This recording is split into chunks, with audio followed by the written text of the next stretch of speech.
الكل يعلم ان هناك طريقين، طريق السلطه وطريق المعارضه والدفاع عن المكتسبات السوريه.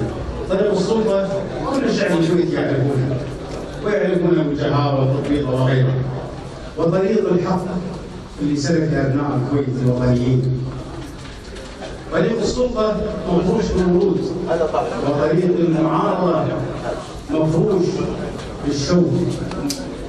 لذلك إذا كان هناك رسالة نوجهها لإخواننا في المعتقل ولشباب الحراك أن احنا ما سلكنا هذا الطريق إلا نعلم أن هناك ثمن يجب أن ندفعه.